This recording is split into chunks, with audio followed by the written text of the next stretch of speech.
गणपती बाप्पा मोरया, पुढच्या वर्षी लवकर या.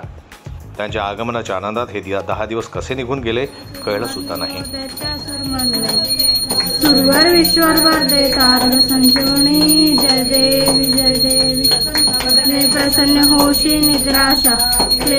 अनंत चतुर्दशीच्या दिवशी भाद्रपद महिन्याच्या शुक्ल पक्षाच्या चतुर्दशीला अनंत चतुर्दशी असं म्हणतात. 10 दिवस चालणाऱ्या गणेशोत्सवाची सांगता देखील गणपती बाप्पाच्या विसर्जनानं करण्यात येते.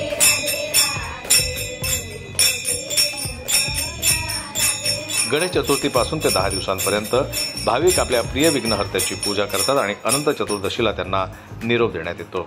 या 10 दिवसात बाप्पा पाहुणे म्हणून भक्तांच्या घरात आणि कुटुंबात वास करतात आणि परतीला जाताना मात्र आशीर्वाद देऊन जातात.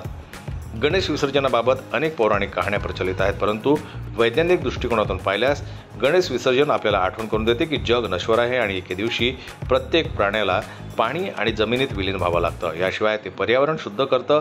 विसर्जनादरम्यान गणेश मूर्तीसोबत हळदी कुंकू देखील पाण्यात विसर्जित केले जातात. हळदीमध्ये बॅक्टेरिया विरोधी गुण आहे, ते पाणी शुद्ध करतं. यासोबतच दुर्वा, चंदन, धूप, फुले देखील वातावरण स्वच्छ करतात.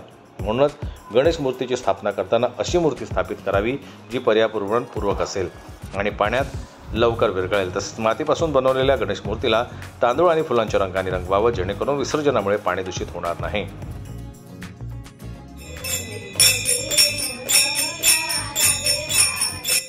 बाप्पा आपला निरोप घेत आहेत. पुढल्या वर्षी ते नक्की परत येतील. त्यांच्या परतीचा हा सोहळा आध्यात्मिक आणि सुरक्षित रीतीने पार पडावा हीच बाप्पांच्या चरणी प्रार्थना.